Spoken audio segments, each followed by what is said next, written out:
Salvato col tuo amore,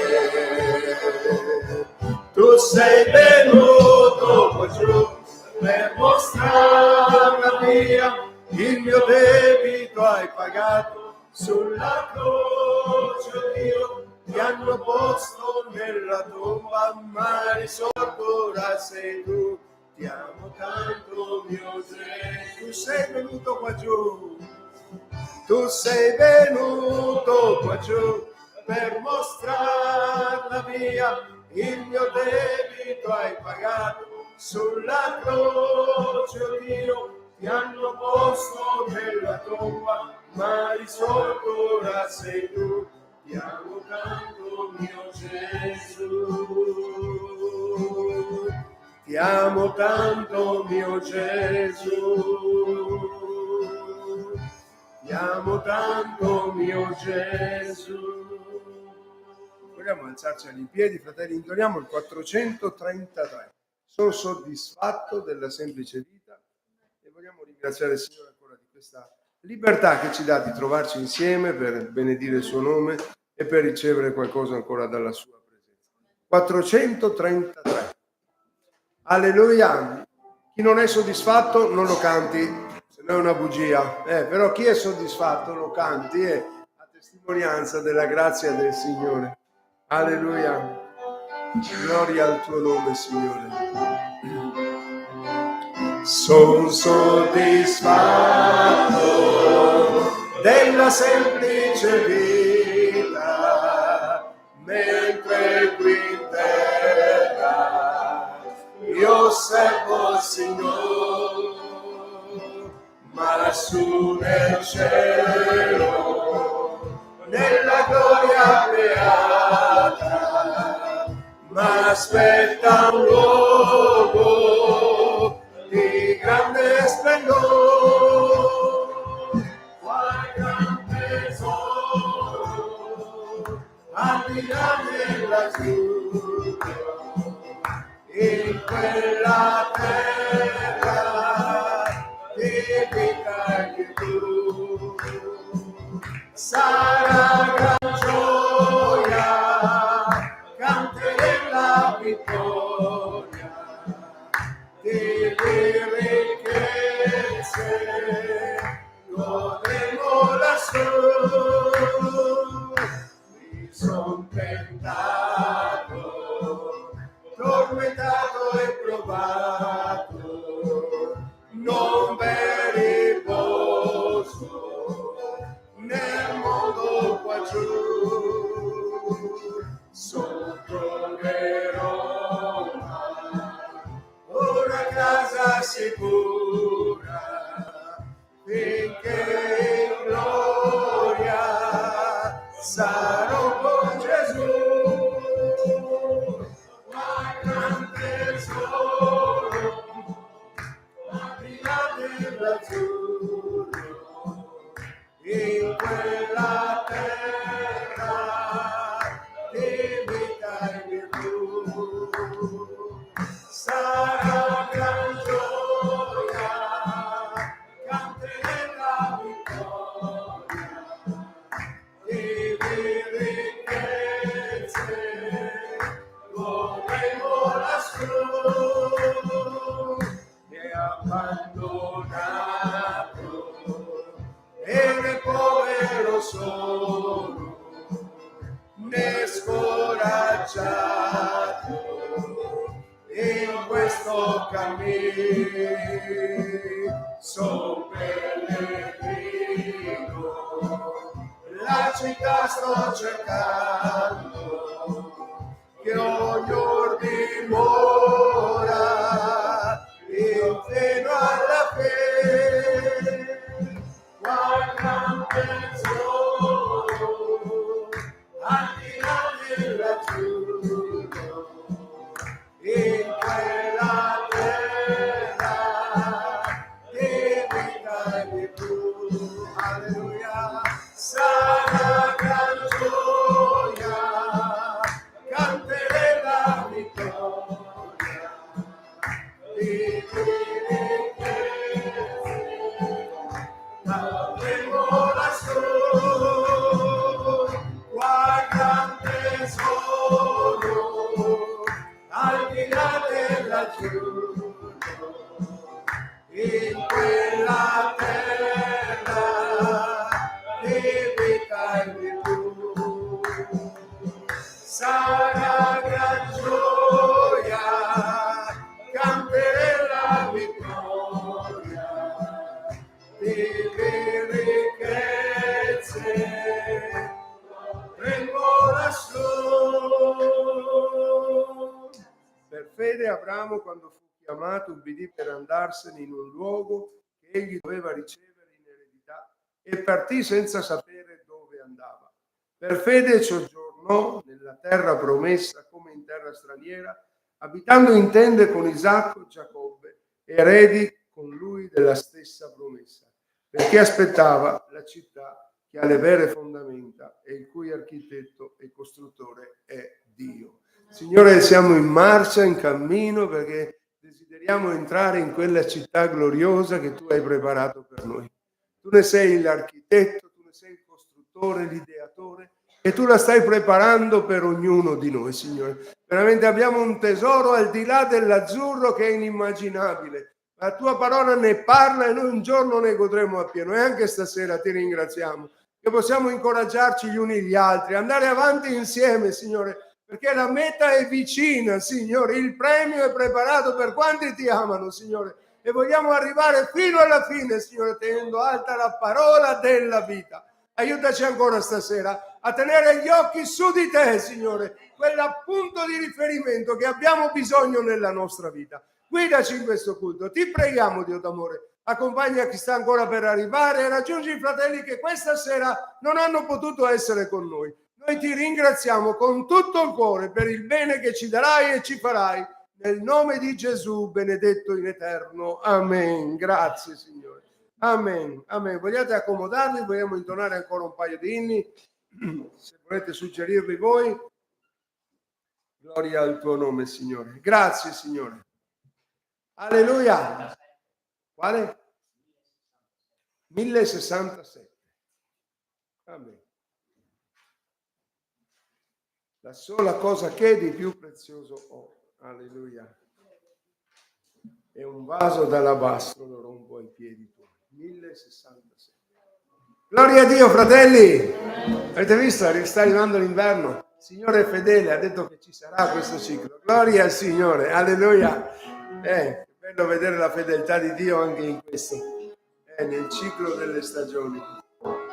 Benedetto sei, Signore. Sei fedele a ciò che prometti. La cosa che di più prezioso è un vaso d'alabastro, lo rompo ai piedi tuoi. Tu vali molto più dell'olio mio, Gesù, dei desideri miei, la gioia trovo in te. Spando il mio cuore davanti a te, che il suo sangue versò per me.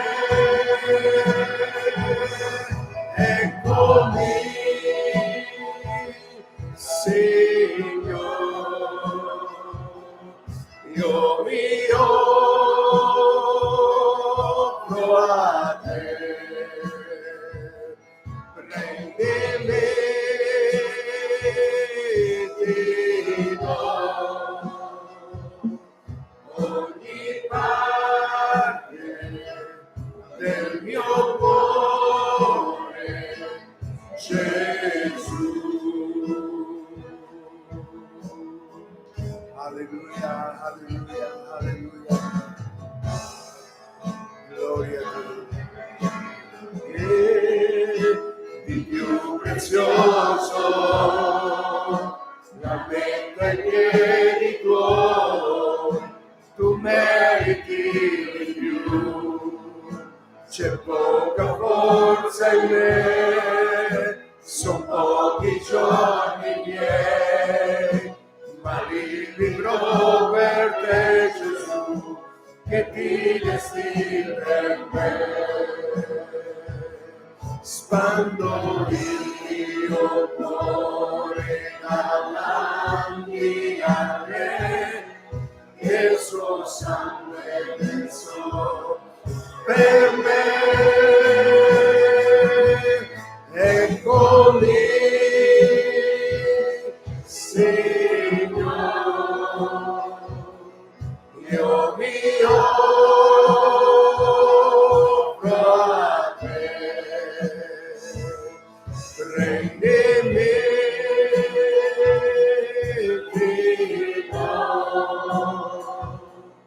ogni parte del mio cuore, Gesù.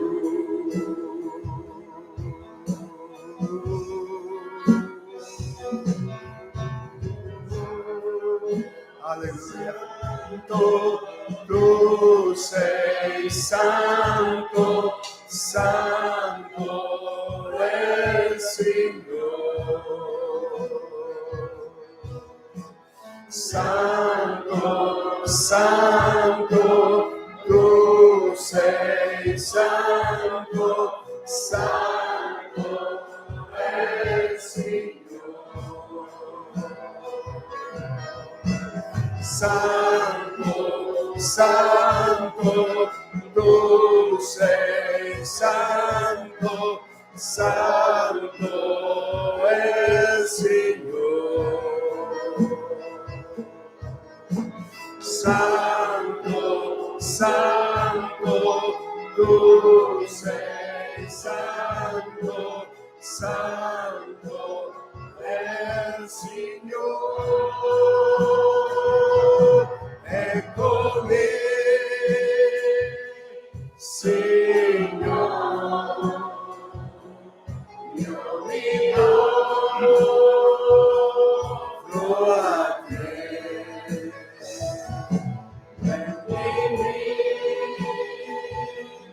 Ti do ogni parte del mio cuore, Gesù.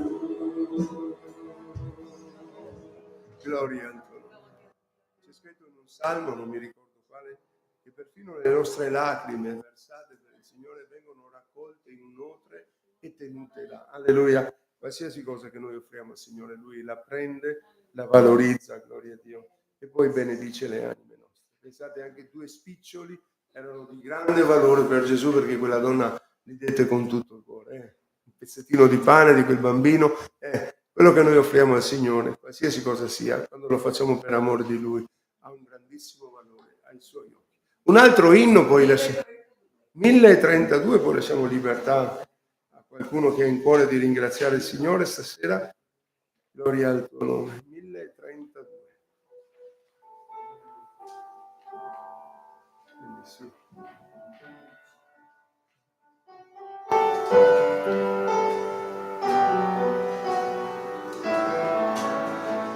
Cosa dite se lo cantiamo in piedi?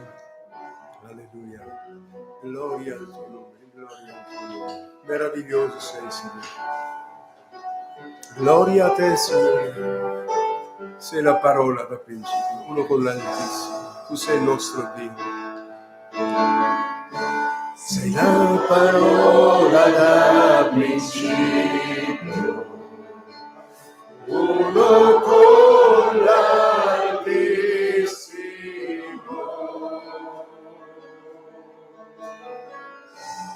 La creazione la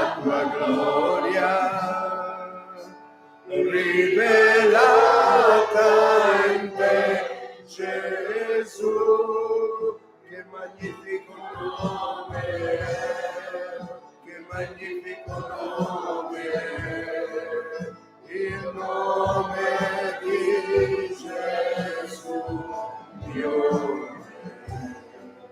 Che magnifico nome, incomparabile, che magnifico nome, il suo nome.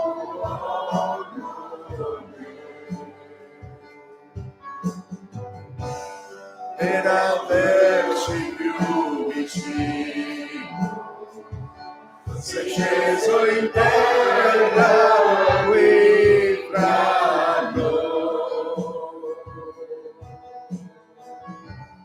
Perdonati dal tuo amore, cosa ci dividerà? Che splendido nome, che splendido nome, il nome di Gesù. Che splendido nome, incomparabile, che splendido nome, il suo nome, che splendido nome, il suo nome. La morte ha vinto.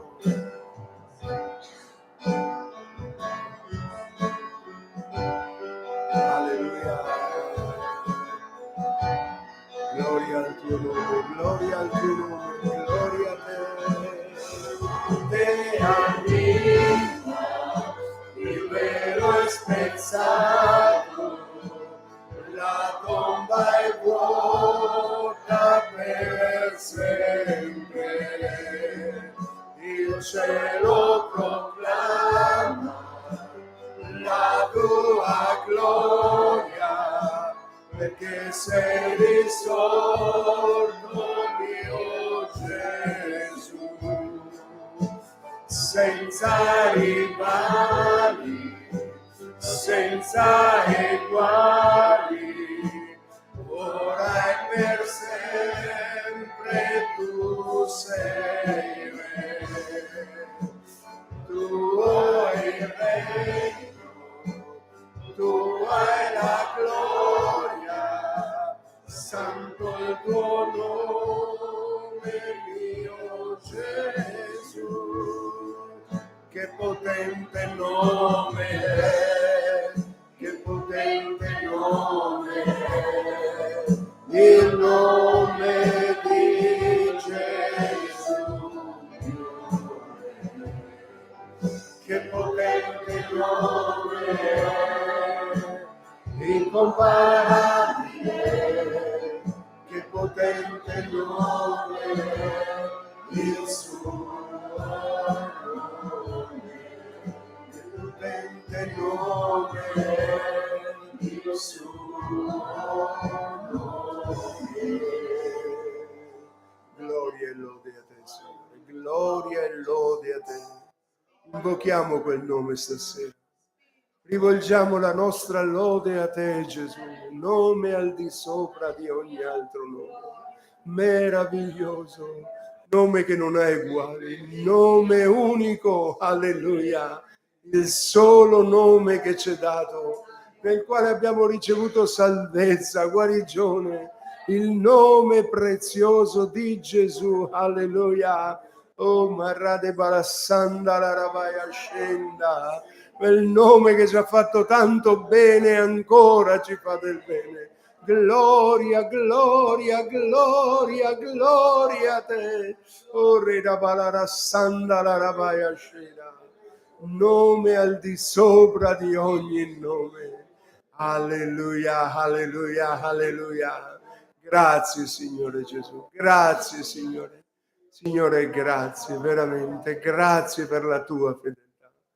Alleluia, alleluia, alleluia. Gloria a te, Dio d'amore. Gloria e lode al tuo nome. Dio onnipotente, il tuo nome. Alleluia, alleluia. Grazie, Signore, grazie, Signore. Veramente.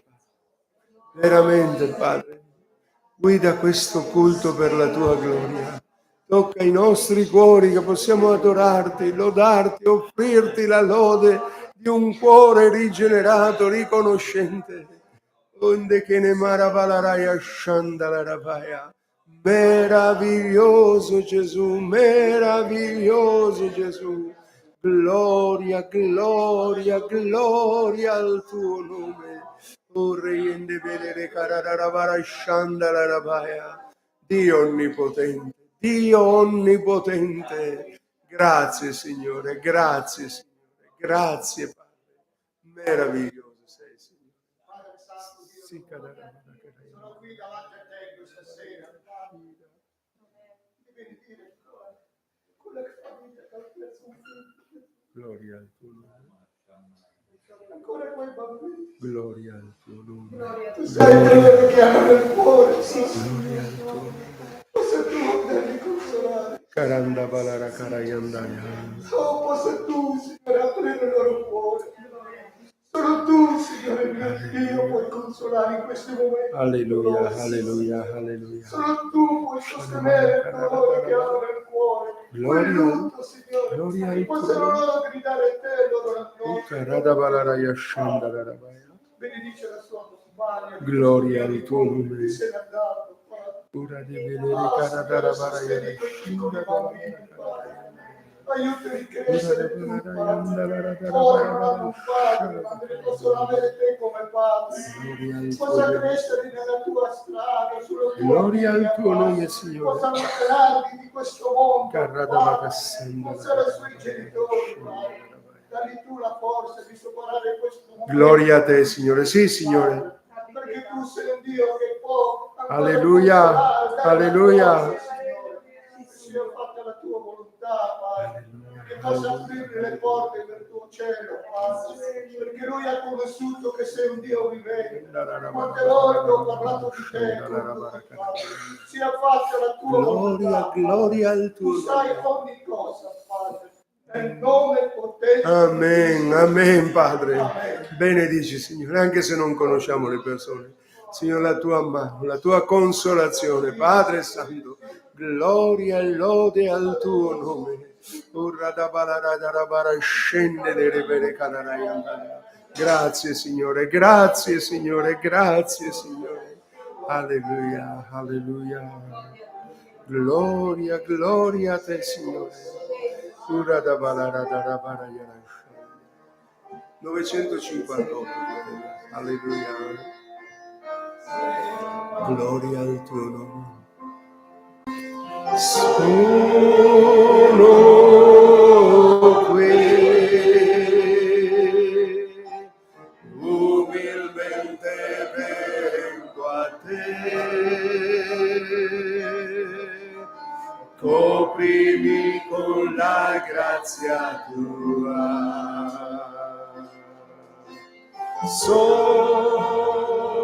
Sono qui, ero schiavo senza te. Tu m'hai dato la libertà.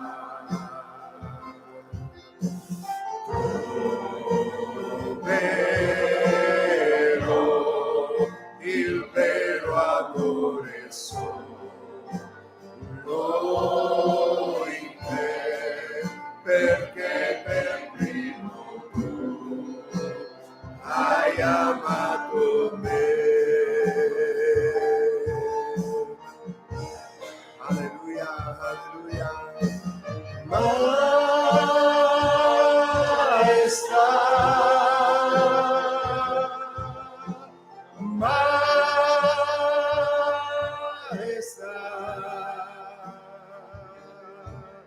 Ti dono tutto quello che ho, fra le tue mani vita riceverò.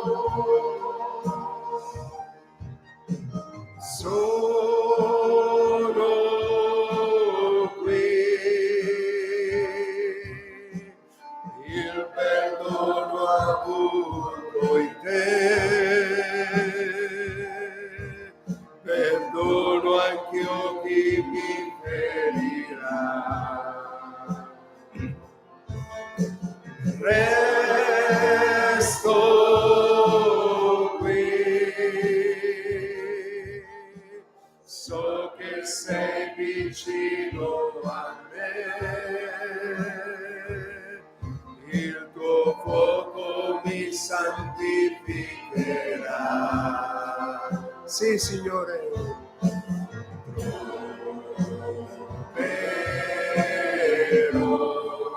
Il vero amore solo in te, perché per primo tu hai amato me.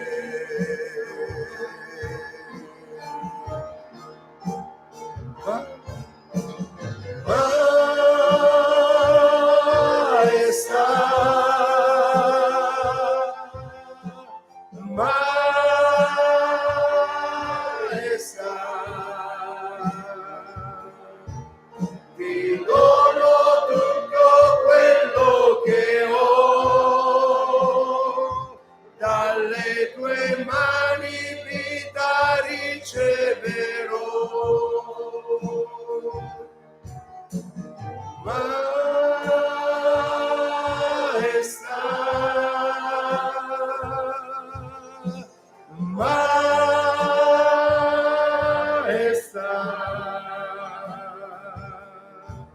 Per sempre canterò del tuo amore, in presenza della maestà.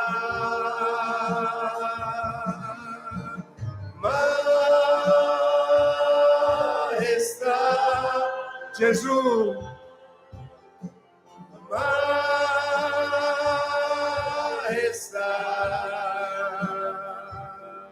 Ti dono tutto quello che ho, dalle tue mani vita riceverò.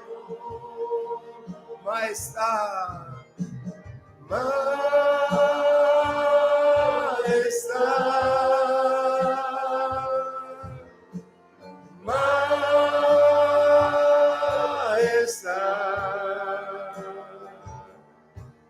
per sempre canterò del tuo amore,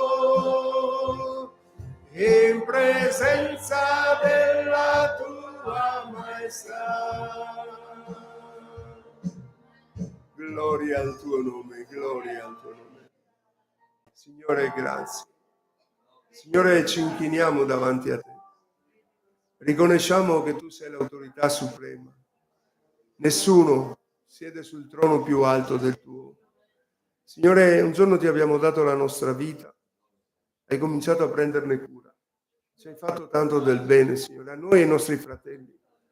Signore, abbiamo imparato in questi anni che rivolgersi a te in preghiera è un privilegio unico.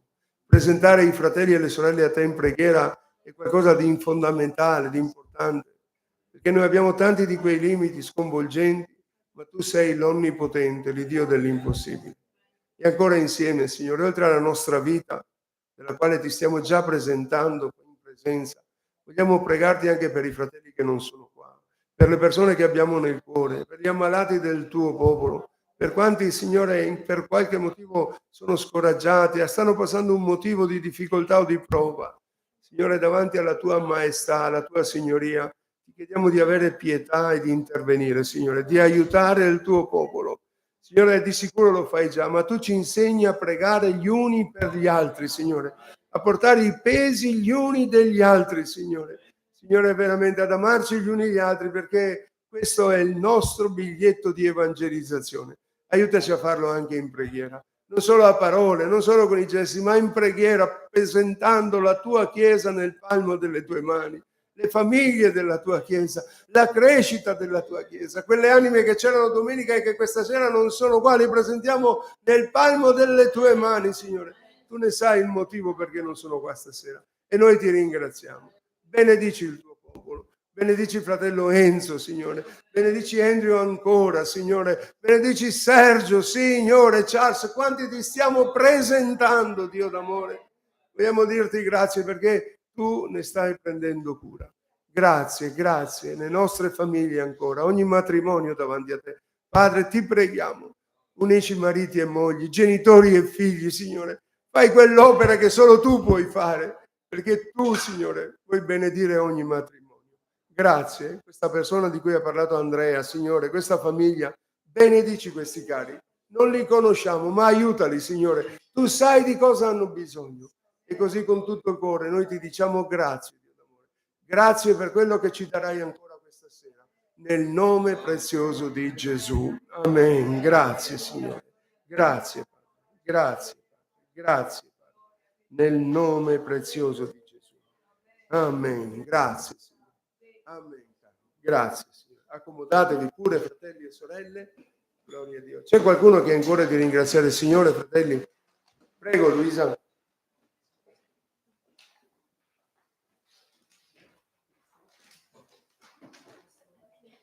Amen. Sono qua. Grazie, Gesù. E lo voglio ringraziare per come mi è stato vicino in questa settimana, perché martedì ho fatto un intervento agli occhi ed ero molto preoccupata perché non sapevo a cosa andavo incontro. E ho sempre pregato fin tanto che non mi hanno addormentata completamente. E dopodiché, quando mi sono risvegliata, ho pregato ancora il Signore e l'ho ringraziato. E è stato un intervento un po' particolare perché hanno dovuto intervenire sui muscoli di tutti e due gli occhi e mi hanno detto che è andata bene. Grazie, Io comincio Signore. a vedere un po' più dritto rispetto a prima che vedevo tutto doppio. Ma ringrazio il Signore perché mi è stato vicino, mi ha messo pace e serenità. Alleluia. Grazie, Nonostante Signore. il mio timore, perché quando si va sotto i ferri non si è mai proprio sicuri e tranquilli, soprattutto gli occhi che sono un bene prezioso. Amen, è vero. E lo ringrazio per questo, ringrazio le sorelle con i messaggi che mi hanno Amen. mandato nel gruppo delle sorelle di Castelfranco. E ringrazio mio marito che mi sta facendo da badante, perché non posso sollevare pesi, non posso chinarmi, non posso fare tante cose, insomma, e sta imparando a fare il casalingo. Amen. E lo ringrazio anche perché il periodo era anche quello giusto, perché ha chiuso lo studio, Grazie, praticamente Signore. è un pensionato Amen. e l'ho messo sotto Che bella lavoro io notizia. adesso. E ringrazio Dio tanto, grandemente, per come mi è stato vicino. Amen. E sono sicura che alle prossime visite di controllo che dovrò fare, senz'altro avrò buon risultato Alleluia. e buone notizie. Amen, amen, amen. Oh, Ernest ha aspettato che tu chiuda l'attività per dire che non si fida dei medici. Non poteva dirlo prima. Alle furba. Gloria a Dio. Signore, grazie. Qualcun altro, fratelli, che ha in cuore di ringraziare il Signore questa sera? C'è qualcuno? Non aspettiamo un intervento chirurgico, aspettiamoci gli interventi del Signore. Prego, Dani. Voglio ringraziare il Signore per il raduno di 2 settimane fa e come sempre quando ci appartiamo 2 o 3 giorni con il Signore ci parla. Lo ringrazio perché sono andata là con un peso, una domanda particolare, che era un po' di tempo che avevo nel cuore. Lo ringrazio perché lui mi ha risposto in modo molto molto chiaro. Grazie, Signore. E invito tutti a questi raduni. Ci sono dei fratelli che si preparano, il fratello Montante, pensate quanti anni ha? La mia età. Ha lasciato tutto, ha preso l'aereo, è venuto lì, si è preparato, insomma, forse è più grande di te Ha un anno in Montante, meno. vero? Comunque, insomma, adesso questi sa. fratelli cari che Amen. lasciano la casa, le cose, prendono false valigie, partono, e prendono e fanno, no? Per noi. E mi è rimasto molto impresso proprio uno stralcio piccolo di 2 prediche, quella di venerdì sera che dice che io non ci ho mai pensato, ho fatto l'accostamento del vino che finisce durante un matrimonio e l'ha accostato alla nostra vita spirituale. Quando conosciamo Gesù siamo spumeggianti, gli diamo a Gesù il vino migliore di noi, le cose migliori di noi, e lui l'ha paragonato al vino più buono, no? Dolce. Poi però nel tempo, perché anche lì i matrimoni duravano qualche giorno, può finire il nostro vino, la nostra consacrazione. E cosa stiamo dando al Signore? È ancora spumeggiante il nostro vino per Gesù? È ancora buono? O sta diventando, si sta scarseggiando, sta finendo il nostro vino per Gesù? E ci ha fatto molto riflettere. Che il Signore veramente ci aiuti a essere sempre, a dare a Lui il meglio, Amen. avere Amen. dentro di noi questo vino buono da offrirgli. Grazie, E poi Signore. domenica parlava del rumore di Dio e il rumore del mondo. Qual è il rumore di Dio? Che rumore stiamo ascoltando? La voce del Signore, ad esempio, ho fatto vari esempi, mi è rimasto impresso quello di Elia. Cosa fai qui, Elia? Cosa fai qui, depresso, impaurito? Come il Signore ci richiama, no? Questo richiamo che non è un rumore, è un suono dolce, è un modo di prenderci. O ascoltiamo il rumore del mondo, tutti questi rumori intorno a noi che ci confondono. Sono stati veramente 3 culti, questi 2 in modo particolare mi hanno toccato, che hanno parlato a tutti noi, sono Amen. stati di incoraggiamento, le testimonianze, i canti, proprio tutto raduno. Adesso ci sarà un raduno a Fiuggi per i giovani. Vi incoraggio giovani, prendetevi quei 2 o 3 giorni, perché le scelte più importanti della mia vita, io devo dire, le ho prese a dei raduni, dove ho lasciato il lavoro, i pensieri, le preoccupazioni a casa, e lì con la mente libera ho potuto ascoltare profondamente la voce del Signore e mi ha aiutato a fare delle scelte importanti per la mia vita. Non solo i giovani, anche noi adulti, no? Io ho avuto la mia risposta che mi ha fatto scivolare un peso dalle spalle grande. E anche voi giovani, e andate a questi raduni, sono Amen. importanti. I fratelli si preparano, cercano la faccia del Signore per avere del cibo per voi giovani. Andate, approfittatene, lasciate tutto, 2 giorni, 3 in un anno, cosa sono? Ma il Signore può benedirvi. Grazie, Lasciate i Signore. rumori fuori e Amen. ascoltate la dolce voce del vostro Signore, del nostro Padre Celeste. Grazie, Signore. Amen. Grazie, Signore. Gloria a Dio, appartarsi col Signore. Un'altra testimonianza, se c'è.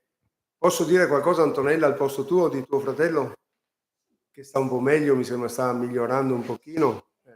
Se vuoi dirlo tu, giusto perché i fratelli stiamo pregando e se puoi darci qualche notizia. Allora, sì, e allora grazie a Dio, grazie alle preghiere anche dei fratelli, il mio fratello sta andando abbastanza bene, non ha più dolori e diciamo anche era deperito, aveva perso molti chili e sta recuperando pian Grazie, pianino. Signore. E diciamo è stato anche un modo per avvicinarci tra io e lui. E ringrazio la Chiesa e vediamo i benefici che Dio sta facendo nei suoi confronti. E lo ringrazio con tutto il cuore, anche se è un momento molto difficile per me dal punto di vista familiare, però il Signore mi sta dando tanta forza. Gloria a Dio. E lo ringrazio voi fratelli, ringrazio il Dio con tutto il mio cuore. Amen, amen, amen. Perdonami se ti ho interpellato, ma era per No, incoraggiare ma i hai fatto fratelli bene. Così a mi hai pregare. sfornato a Dio. Amen. Ti ringrazio. Alleluia. Amen. Gloria a Dio, fratelli. Avete un altro canto, poi se c'è una testimonianza ancora, altrimenti passiamo alla parola. Ma se avete un altro canto, facciamo. Prego, sorella. Pace nel Signore, Amen. è un onore per me e la mia famiglia essere qui presenti. Noi veniamo dalla chiesa di Mestre, anche se l'accento non sembra, però veniamo dalla chiesa di Mestre del Mestre. Sì, Mestre del Sud. Ringrazio il Signore, come stasera ci ha fatti veramente venire in questa comunità. Gloria Abbiamo a Dio. piacere al pastore Amen. Portoli, Amen. che siamo riusciti a rincontrarci e siamo riusciti a venire qua. Ecco, non è stato un caso, è vero che mia figlia viene a scuola qua, le amiche che abitano proprio qua dietro alla chiesa, abbiamo scoperto adesso, non è niente per caso, Amen. è un onore veramente stare con voi, avervi conosciuto, una bellissima Gloria comunità, a Dio. che il Signore vi possa benedire. Amen, Grandemente. amen. Grazie, Signore. Alleluia. Prego, Teresina. Gloria a Dio. Siamo figli dello stesso Padre. Amen. Alleluia. Io voglio ringraziare il Signore perché Dio è un Dio personale Alleluia. e quando ho chiesto qualcosa al Signore, Lui ha il suo modo di rispondermi. Domenica ero molto agitata perché avevo un dispiacere nel cuore. Una persona mi aveva detto delle cose che mi hanno fatto stare tanto male. Io dicevo, Signore, perché? Perché, Signore? E dopo il culto il Signore mi ha parlato e mi ha detto, devi testimoniare a questa persona. E infatti ho chiesto al Signore, parlami con la tua parola. Io ho sempre la cassettina di pane di vita, da più di 40 anni, che è là, però è sempre attuale. Ogni volta che chiedo qualcosa, il Signore mi dà una risposta, secondo quello che chiedo. E così ho preso questo bigliettino che il Signore mi ha dato e sono andata a questo signore e gli ho detto, guarda, questo è quello che dà il Signore per te, Grazie, Gesù. per quello che tu mi hai detto. e ho testimoniato della mia vita. Avevo parlato qualche volta così, ma forse pensavano i testimoni di Geova o chissà quale religione, non hanno dato importanza, ma io gli ho parlato chiaramente, gli ho detto testualmente chi sono e questa persona è rimasta senza parole e mi ha chiesto perdono. Grazie, Signore. E questo è per te, ho detto, gli ho dato questo bigliettino e mi ricordo che era in Pietro, però non mi ricordo le parole.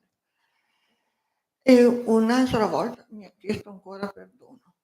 Ma io, domenica, finito il culto, il Signore mi ha detto di testimoniare questa persona e mi è passata tutta l'agitazione che avevo dentro di me, perché tutta la settimana io ero molto agitata. E dicevo, ma perché Signore mi agito così? Ma il mondo è quello che è. E invece il Signore sa come fare con me, perché il Signore ci conosce personalmente e noi siamo fatti uno diverso dall'altro. Il Signore ci risponde nel modo giusto. Io lo voglio ringraziare per l'incoraggiamento che mi ha dato il Signore, perché mi ha fatto comprendere che quando io prego il Signore, che gli parlo, gli dico ma Signore così, il Signore mi risponde. E voglio dire veramente a tutti, se avete dei problemi, parlate personalmente col Signore, perché Lui è un Dio che sa rispondere ad ognuno di noi, perché è Lui che ci ha creato e sa come siamo fatti. E non risponde sempre allo stesso modo, ma uno diverso dall'altro. Io voglio ringraziare il Signore perché anche oggi sono qui. Amen. Ringrazio veramente tutti i fratelli e sorelle che si danno questo disturbo per portarmi in chiesa. E dico grazie Signore Gesù, perché non c'è cosa migliore per me venire in chiesa, ascoltare la sua parola, pregare, lodare il Signore, sentirmi in comunione con Lui, ricevere nuove forze per andare avanti, per affrontare la vita giorno per giorno, perché io non so quale sarà il giorno per me, ma io dico Signore, quando vuoi, per me fa lo stesso. E voglio dare tutta la lode e la gloria al Signore Gesù e dirgli grazie papà, nel nome di Gesù. Amen. Amen. Dare soccorso alle vedove è un comandamento del Signore, quindi il fatto di poter aiutare le sorelle che magari sono da sole è qualcosa che il Signore apprezza. Vogliamo leggere nella parola qualcosa? Avete già un canto preparato? Sì, allora cantiamo questo canto e poi leggiamo qualcosa dalla parola, no, poi rimane là, non si sa che fine fa. Che numero è? 835, vogliamo intonare questo magari in piedi così poi leggiamo dalla parola. Gloria a Dio, fratelli. Grazie, Signore. Amen. E ora è il tempo di lodare Dio nella presenza del Consolatore. Concentrati in Lui. Comincia a cantare, con poter la sua presenza scenderà. Gloria a Dio.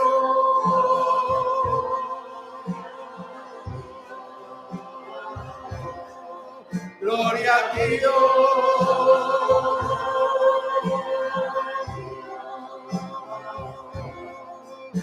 Egli dimora nella nostra lode,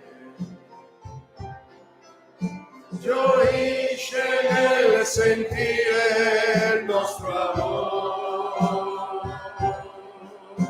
Concentrati in Lui, comincia a cantare, con poter la sua presenza scenderà. Gloria a Dio.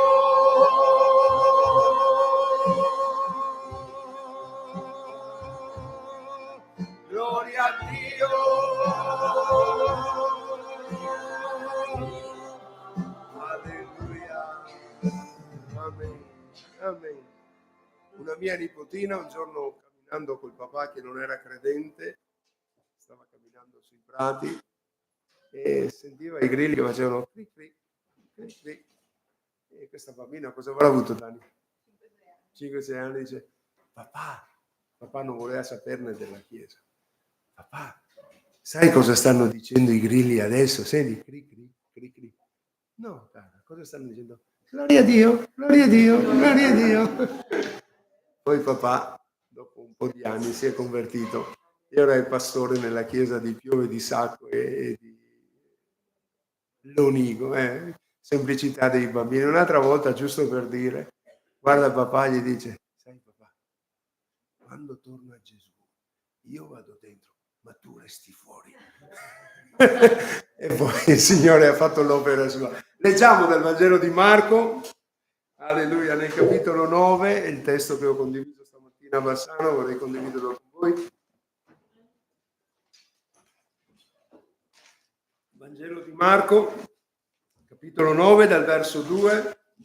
6 giorni dopo Gesù prese con sé Pietro, Giacomo, Giovanni e li condusse soli in disparte sopra un alto monte. E fu trasfigurato in loro presenza. Le sue vesti divennero sfolgoranti, candidissime, di un tal candore che nessun lavandaio sulla terra può dare. E apparve loro Elia con Mosè, i quali stavano conversando con Gesù. Pietro, rivoltosi a Gesù, disse: Rabbì, è bello stare qua. Facciamo 3 tende, una per te, una per Mosè, una per Elia. Infatti non sapeva che cosa dire perché erano stati presi da spavento. Poi venne una nuvola che li coprì e la sua ombra e dalla nuvola una voce.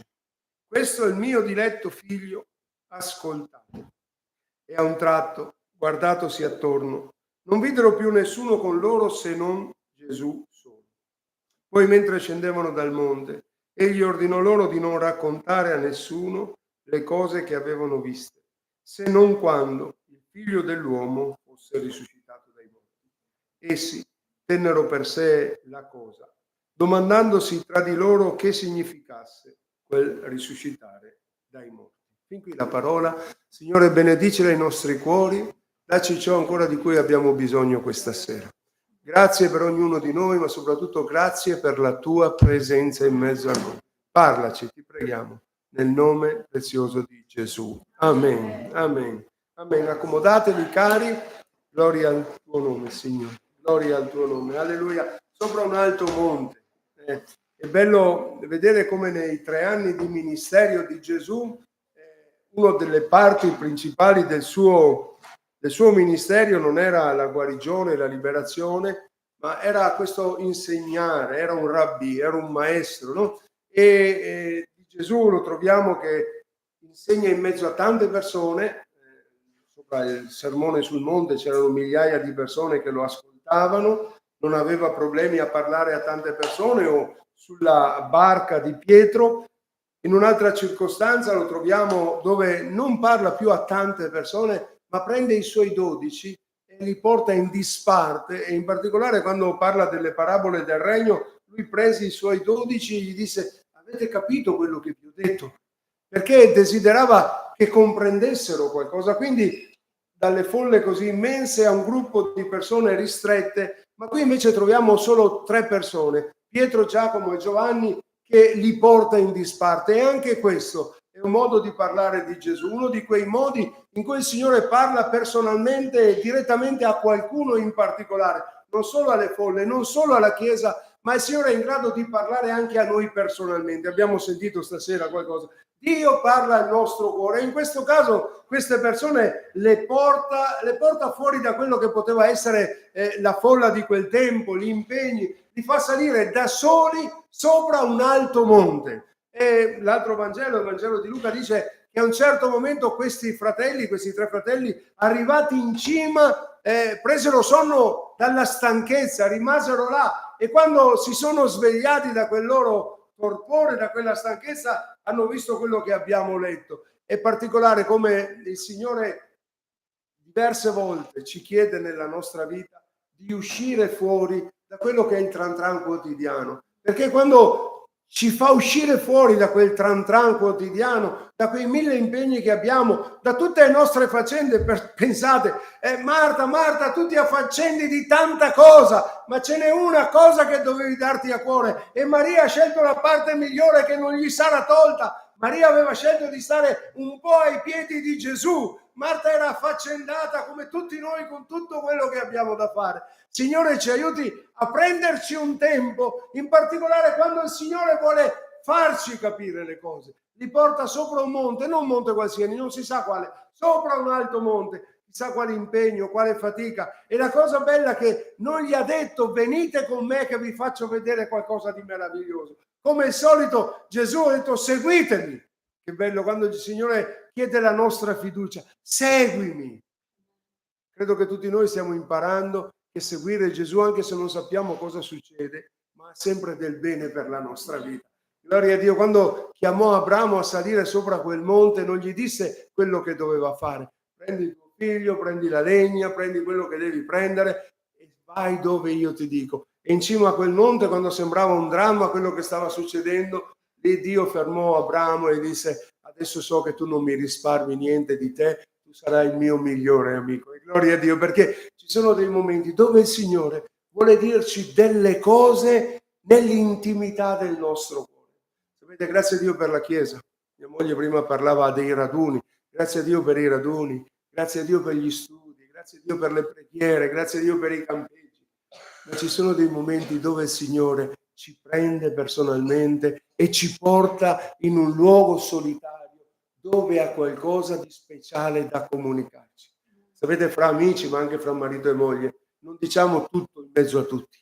Ci sono delle cose importanti dove le diciamo nell'intimità, quando siamo da soli, forse quando siamo in macchina. Basta che non hai i figli dietro, perché se tu parli in macchina quando hai i figli dietro, loro sentono tutto e poi lo dicono. E allora ci sono delle cose dove dobbiamo andare in disparte con il Signore. E credo che come Chiesa, personalmente ognuno di noi, il Signore desidera avere dei momenti di intimità con noi.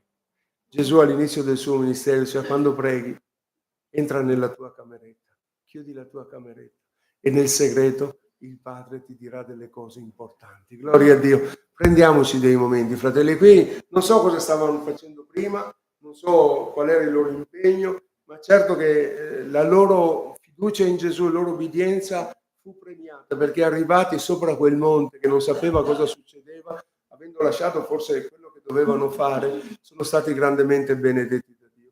Quando Dio ci chiama ad appartarci, forse anche, perché no, con una giornata di digiuno, con una giornata di consacrazione a Dio, dove mettiamo tutto al secondo posto e diamo la priorità a Gesù, il Signore ha sempre delle cose non mistiche, spirituali, da fare capire al nostro cuore. I mistici, sapete, vanno, si appartano e restano là. I cristiani vanno, si appartano, ma poi scendono perché c'è da lavorare. Gloria a Dio per quando il Signore ci chiama. A volte ci deve anche fermare, forse con un po' di febbre, con una malattia, con qualche giorno di ospedale, e il Signore vuole la nostra attenzione. Quando il Signore ci chiama, fratelli, ubbidiamo, perché ha qualcosa di speciale da darci. Alleluia. Questi 3 fratelli ubbidiscono, non sanno cosa sta succedendo. Qualche giorno prima, una settimana prima, nel capitolo precedente, dopo aver moltiplicato il pane e il pesce, Gesù gli ha detto anche: chi vuole seguirmi deve prendere la sua croce, rinunciare a se stesso e venirmi dietro. Apro e chiudo una parentesi. Credo che adesso io sono pensionato, ma non ho tempo da perdere. Nel senso che la mia vita con quella di mia moglie è abbastanza intensa, perché per la nostra scelta. Ma penso che tutti voi, fratelli, chi lavora, abbiamo tanti impegni. E come si dice, il tempo è la cosa più preziosa che noi abbiamo in questo tempo. Oggi a pranzo si parlava della villa, forse non vi interessa quello che vi dico, ma ve lo dico lo stesso. La villa di Maser non è lontana da qua, è un capolavoro, forse l'ultimo del Palladio. Non so quanti l'hanno vista. Avete visto la villa del Maser? Villa di Maser, qua sopra vicino a Asolo, no? C'è questa villa grande. E mi è venuto spontaneo da dire, quando si parlava di tutto quello che hanno fatto, proprio imponente, ma a quel tempo la manodopera non costava niente. Adesso ciò che costa non sono i materiali, è la manodopera. E il tempo è diventato più più prezioso di ogni altra cosa. E sono persuaso che dare del tempo a Gesù è un investimento. Però quando investi nel Signore, il Signore non può fare altro che benedire la tua vita. Fratelli, prendiamo un po' di tempo per Gesù. Prendiamo un po' di tempo per cercare il suo volto, per stare vicino a Lui. Siamo così affaccendati, abbiamo tante cose da fare. Scusate, non sto dicendo solo che dobbiamo venire in chiesa, ma penso che nella nostra vita, certi momenti, il Signore ci chiama ad appartarci perché vuole comunicarci qualcosa di importante. E qui questi fratelli chiamati da Gesù lo hanno obbedito, l'hanno seguito e sono andati su questo monte. Dice un monte molto alto, come dicevo nel Vangelo di Luca, sottolinea anche la stanchezza. Sono arrivati in cima, erano stanchi e si sono addormentati. Non dico che sia facile stare con Gesù, trovare del tempo, a volte costa fatica, dobbiamo fare in fretta delle cose o rinunciare a delle cose, però vi posso garantire, fratelli, ne vale la pena dedicare dei minuti, del tempo per stare noi e Gesù da soli. Non ti può comunicare delle cose in mezzo alla folla, non ti può comunicare delle folle in mezzo agli altri. Ci sono cose che Dio dice al tuo cuore quando tu sei da solo, tu e Lui nella cameretta, tu e Lui in certi momenti dove il tuo cuore è anche aperto in aspettativa. E infatti quando si svegliano dalla loro fatica, cioè quando sono in grado di capire, non stanno sognando, abbiamo visto che Gesù permette loro di vedere una cosa unica nel suo genere. C'è scritto che come arrivarono lì, Gesù fu trasfigurato in loro presenza, le sue vesti divennero sfolgoranti, candidissime, di un tal candore che nessun lavadaio sulla terra può dare, e apparvero loro Elia con Mosè, i quali stavano conversando con Gesù. In quel momento questi tre fratelli, in particolare Pietro, videro qualcosa che servì per la loro vita dopo l'ascensione di Gesù. Ci sono delle esperienze che ci segnano, ci sono delle esperienze che non possiamo togliere dalla nostra vita perché sono delle pietre miliari nel nostro cammino cristiano. E se non ci fossero e se non ci ricordassimo di quell'esperienza, di quella benedizione, di quella liberazione, di quell'aiuto che è venuto dall'Eterno, tante volte il nostro piede avrebbe vacillato. Ma il Salmo 103 dice: benedici anima mia l'Eterno e non dimenticare alcuno dei suoi benefici. È vero che la nostra vita con Gesù è di esperienza in esperienza, ma grazie a Dio per quello che abbiamo vissuto, perché sono dei capisaldi della nostra vita. Pensate che Pietro dopo tanti anni parla ancora di questa esperienza scrivendo ai fratelli nella sua seconda epistola, al capitolo 2, dice: noi eravamo presenti in quel luogo quando abbiamo visto la gloria di Dio, e si ricorda ancora le parole che ha udito, e il Padre ci ha detto: questo è il mio diletto figliuolo, ubbiditelo. Che bello quelle esperienze. Ma veniamo a questa esperienza. Arriva lì, è una cosa particolare. Quando arrivano lì, il Signore gli fa vedere qualcosa di straordinario. La più bella cosa che il Signore ci ha regalato è la verità. Non so se siete mai stati gabbati nella vostra vita. Quando avete comprato, avete creduto a qualcosa che poi non si è dimostrato reale. Vi è mai capitato, fratelli? A me sì. Anche adesso qualche gabbatura la prendo. Grazie a Dio che il Signore è la verità. Non mi ha mai preso in giro, non mi ha mai detto una cosa per un'altra. Mi ha sempre fatto vedere la verità. Ma vengo al dunque. La prima cosa che ha dovuto fare e ha voluto fare il Signore a questi tre fratelli, scusate che ho la bocca secca, è una cosa che spero serva a noi questa sera. Stiamo parlando di tre persone ebree, Giacomo, Pietro e Giovanni, che da 4.000 anni hanno una storia nella loro vita. Gli ebrei è l'unico popolo che da sempre sanno scrivere e leggere, perché l'ordine di Dio è che ogni giorno leggessero nella parola di Dio. Il popolo di Israele non è il più intelligente per infusione divina, ma perché da sempre gli hanno dato un'istruzione divina. E pensate, voglio arrivare al dunque, queste persone, gli ebrei, e non sto patteggiando, alzando un vessillo, però sto parlando di quello che è, gli ebrei hanno delle tradizioni che ancora oggi sono in auge. È l'unica fede, fratelli, che ha avuto un inizio e non è ancora finita. E le tradizioni di 4.000 anni fa, 5.000 anni fa, ancora le vivono, celebrano la Pasqua, c'è la circoncisione, c'è un pezzo del muro del pianto, hanno la loro Bibbia, hanno ancora quegli affari, i tafarim che gli vanno giù, le scatolette sulla testa, hanno il loro modo di fare, hanno una religione, come si può dire, messa dentro, inserita nel loro DNA, che è difficilissimo da rimuovere. E qui Gesù li porta in cima al monte, cercate di seguirmi, se non sono chiaro alzate la mano, li porta sopra il monte, fa vedere lui in una forma diversa e poi fa vedere Elia e Mosè. Se tu avessi chiesto a Pietro chi era Mosè, lui ti avrebbe detto tutta la sua storia.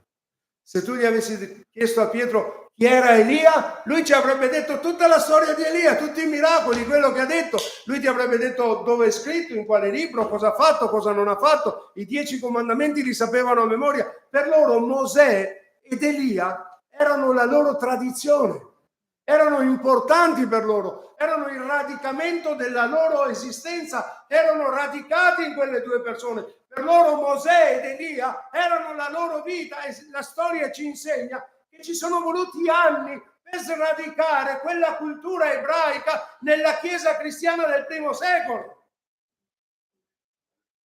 Pensate che dopo 15 anni ancora gli ebrei convertiti ci domandavano circoncisione sì o circoncisione no.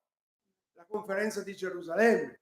Dopo 10 anni ancora Pietro non mangiava le costicine ai ferri, non mangiava le salsicce, perché diceva io quelle cose non le ho mai mangiate. E quando Gesù gli ha detto devi andare da Cornelio, dopo 10 anni di conversione, battezzato nello Spirito Santo, insegnante della Chiesa, diceva no Signore, io quella cosa non la farò mai. Perché quella tradizione era così legata nella loro cultura. Ma qui un'anteprima. Gesù fa, non so come abbiano fatto a riconoscere Mosè ed Elia, però Mosè ed Elia rappresentavano Mosè la legge, la certezza, il modo per piacere a Dio, ed Elia il profetismo, cioè le promesse di Dio, e davanti c'era Gesù insieme con loro e discutevano. Ma c'è una cosa molto bella, che Gesù agli occhi loro lo hanno visto in una forma che non conoscevano. Pensate, non offendetevi. Fino a quel momento Gesù era quello che guariva, quello che risuscitava i morti, quello che provvedeva il pane, quello che faceva camminare sull'acqua, tante cose. Ma c'era qualcosa di più. Sapete, tutte queste cose che vi ho detto, quando Gesù è morto, non sono più valse a nulla. Perché in 3 giorni che Gesù non si fa vedere, la Chiesa si è disfatta, non c'era più nessuno, erano spaventati chi a destra e chi a sinistra. Ma in quel caso Gesù non si è dimostrato come colui che ci guarisce, ci benedice, colui che ci aiuta in qualche momento, ma come Gesù glorificato, una cosa mai vista, che ne avevano bisogno, gloria a Dio, da quando Gesù morto e risorto li avrebbe accompagnati per tutti i giorni della loro vita. Non so se ho passato questo messaggio. Lì Gesù adombra con la sua presenza quella che erano le radici religiose di questo popolo, in particolare di Pietro, di Giacomo e di Giovanni. E allora stamattina voglio dirti, finché non incontri Gesù nella sua gloria, e poi ti spiego cos'è, tutte quelle tradizioni che possiamo, non so quanti di noi vengono dal cattolicesimo o da qualche altra religiosità, ci sono delle tradizioni che sono a volte ancorate nel cuore delle persone, che sono così difficili da sradicare. Ricordatevi Pietro, dopo 10 anni di conversione, di predicazione, di gloria che ha visto per mezzo della fede in Gesù, era ancora radicato di non dover andare dai gentili perché si contaminava.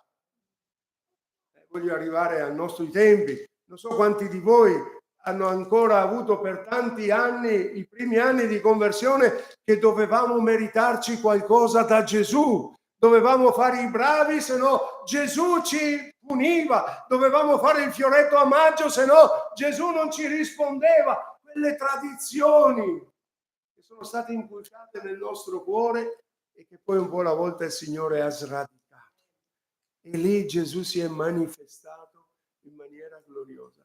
Sapete perché la Chiesa esiste ancora oggi?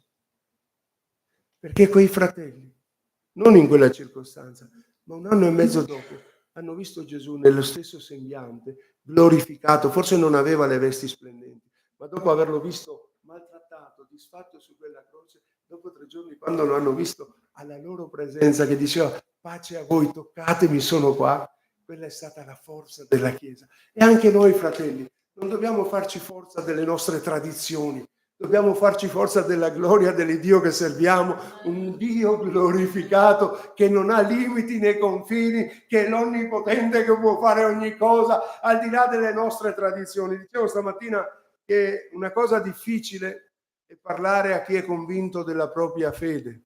Tu parli con un musulmano, è difficilissimo, hanno una cultura radicata. Tu parli con un cattolico, è difficilissimo, c'è questa cultura radicata dentro fin da bambino. Invece se parli con un ateo, gloria a Dio, non crede a nulla, almeno si spera, c'è un terreno più fertile, no? E pensate, dicevo stamattina, perdonatemi, mi ripeto, ma quello che sto leggendo, quando sto leggendo qualcosa sempre riguardo alla Chiesa perseguitata, quando i missionari vanno nei paesi islamici, non è la loro capacità di convertire, ma è solo la loro strumentalità di essere strumenti nelle mani di Dio per incontrare musulmani che per 2 o 3 anni hanno dei rapporti personali con Gesù per mezzo di visioni e di sogni, che leggono la Bibbia trovandola in qualche posto sperduto della loro città, e Dio li ha già preparati per incontrare una persona che gli parla di Gesù.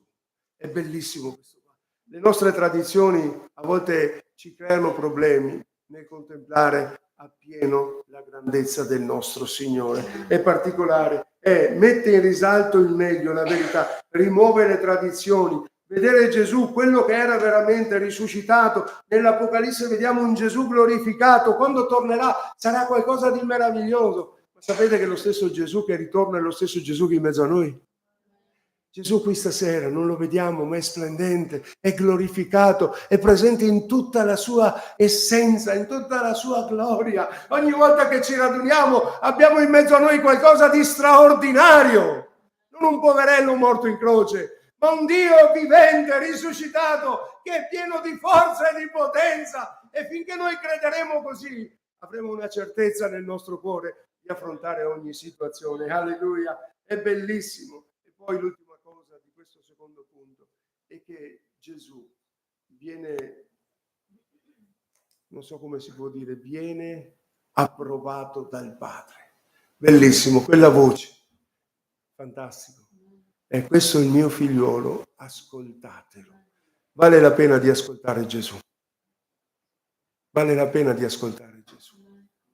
Sapete, noi possiamo ascoltare tante cose, tutto sindacabile, ma la parola di Dio non è sindacabile, essa è verità. Le parole di Gesù. Forse qualcuno di voi l'ha già letto, l'ha già visto in un post che gira, non so quanto attendibile sia, ma è giusto parlarne. Siamo in un tempo dove non solo l'intelligenza artificiale è intelligente dal suo punto di vista, ma anche certi credenti pensano di essere più intelligenti di Dio. C'è un movimento luterano, c'è questo post che gira, dove un responsabile di questa chiesa si permette di dire, pensate, un pseudo credente a questo punto, che ci sono delle cose nella Bibbia che sono pericolose e non dovremmo accettarle come parola di Dio. Non posso dirti chi è perché non lo conosco, però è così. Non andiamo tanto lontano quando anche nel mezzo delle nostre chiese evangeliche ci si permette di dire che il velo è per un tempo, il matrimonio non è più indissolubile, persone che dicono delle cose contrarie alla parola di Dio. Sapete perché la Chiesa continua a esserci? Almeno una parte della Chiesa. Perché continua a dire che quello che è scritto ora e per sempre. Che la nostra forza è nella parola di Dio, che noi crediamo nella totalità dell'ispirazione e dell'autorità della parola. Questo è il mio figliolo diletto. Fratelli, potete fare a meno di ascoltare me, di ascoltare chiunque, ma non fare a meno di ascoltare quello che dice Gesù. perché quello che dice Gesù è verità. È verità. Cielo e terra passeranno, ma le mie parole non passeranno mai. E purtroppo mi dispiace perché si prende questa, non è una polemica, è una constatazione, questa autorità di dire questo non è vero, questo era per un tempo, questo non va più bene.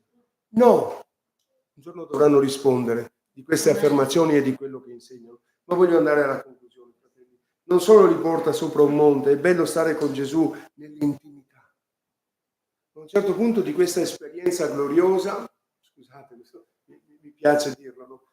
Non è tanto lontano da noi Trevignano, sapete dove è Trevignano? Qua. Se questa cosa fosse successa a Trevignano, ci sarebbero 3-4 chiese, 3-4 monasteri. Pensate, se io dovessi a dire che sopra il Montello qua, io avessi avuto questa visione. Sono andato lì, il Signore mi ha portato lassù e poi ho visto Mosè ed Elia, che non so come hanno fatto a riconoscerli, ma spero che il Signore li abbia presentati, perché c'è un po' di differenza tra uno e l'altro. Poi ho visto Gesù glorificato e scendo giù a Castelfranco, comincio a dirlo a tutti cominciano ad andare lassù, anche se non mi conoscono, a cercare Mosè ed Elia, a fare una chiesetta, a fare un capitello, e c'è meta di pellegrinaggio. Per questo Gesù ha detto: non ditelo a nessuno, fino a che io non sono risuscitato. Perché a volte togliamo una tradizione cattolica e ne facciamo una evangelica. Noi non vogliamo avere le tradizioni evangeliche, vogliamo avere le radici evangeliche che sono nella parola di Dio. Ma quello che può essere un santuario, scusatemi, una chiesa meglio dell'altra, ma quando mai? Il meglio della chiesa è la presenza di Gesù, dove 2 o 3 sono riuniti nel mio nome, lì io sono in mezzo a loro. E quindi Gesù gli ha detto: non parlarne con nessuno. Meno male che non hanno ascoltato, se no Gerusalemme sarebbe tutta là in cima a cercare Mosè ed Elia, ma non ne hanno parlato, se non dopo la risurrezione di Cristo. Vado verso la conclusione. La necessità di quell'esperienza per la propria vita ministeriale e per la propria vita sociale. Alleluia, era importante. Se stavano lì, Signore, facciamo qui 3 tende. Non so di voi, ma ci sono dei culti dove tu non vorresti che la preghiera, il canto, l'adorazione non finissero mai, perché Dio ti benedice, ti visita, al di là della predicazione, ma c'è la presenza del Signore che è come un balsamo che scende, non perché c'è una bella musica, ma perché noi apriamo i cuori di pari sentimento, dove se noi veniamo in chiesa, fratelli, scusatemi, mi prendo questa libertà e credo che sia così, se noi veniamo in chiesa con l'unico desiderio di adorare e cercare il Signore, non c'è culto più benedetto di questo. Se veniamo qua per Gesù e non per una tradizione evangelica, perché domenica devo andare al culto, ma perché posso andare in chiesa per adorare il mio Signore, e quando siamo qua di pari sentimento, quando siamo una ventina, trentina, quelli che siamo, e tutti insieme abbiamo questo desiderio, non c'è benedizione più grande, perché quel desiderio viene soddisfatto dalla presenza di Dio. E lì, se stavano lì, Pietro dice: Signore, stiamo qua, facciamo 3 tende, stiamo bene qua, c'è questa bellissima atmosfera. Sarebbe stata una fede mistica, no? I mistici sono quelli che si appartano, che pensano, che lievitano, che sono lì, sono gli irraggiungibili. Quello è misticismo. Ma Gesù non la pensava così. Quando Gesù ci benedice è perché poi dobbiamo scendere a valle. Le benedizioni che Dio ci dà non è solo per noi. Quando Dio ci benedice in chiesa, spero che tutti noi riusciamo a portare qualcosa anche fuori. Veniamo qua per adorare Dio, perché ne sentiamo il bisogno. Quando adoriamo Dio, Dio ci dà dall'alto, ci dà nuove forze. Possiamo uscire e poter parlare agli altri. Gesù, quando scende in quel momento, la prima cosa che fa, trova una situazione irrisolvibile. È scritto appena dopo. Un papà che porta suo figlio posseduto dai 12 meno 3, 9, dai 9 discepoli che erano rimasti a valle, e chissà, io me li immagino che là, vai fuori, esci, fai, tutto un trambaradam per liberare questo giovane è ancora posseduto. Arriva Gesù, dice: cosa c'è? Oh Signore, ho portato mio figlio a questi qua, pensavo che avessero fatto qualcosa, invece qua c'è solo confusione. Chi dice che ha la formula per cacciarlo, chi dice che è meglio, chi dice che sa di più, chi dice che fa questo. E Gesù come fa lui. Benedetto Signore, che non offende nessuno, ma ti fa sentire quello che sei senza offenderti. Ma cosa state facendo? Ma dov'è la nostra fede? Portatelo qua. E come portano quel giovane a Gesù? Quel giovane comincia a contorcersi e il Signore con autorità dice: esci da costui. E questo demone, schiumando, lascia questo bambino e si trova lì. Questo papà finalmente con un problema irrisolvibile risolto, perché Gesù non è rimasto nel monte, Gesù è andato giù nella valle. Sapete, la Chiesa non deve stare nel monte, deve andare nel monte, deve trovare in Gesù la forza, ma poi deve scendere a valle, perché quella forza che Dio gli dà è messa a disposizione degli altri. Non teniamo per noi le benedizioni di Dio, non teniamoci quello che Dio ci dà, condividiamolo, perché più lo condividiamo, più si moltiplicherà.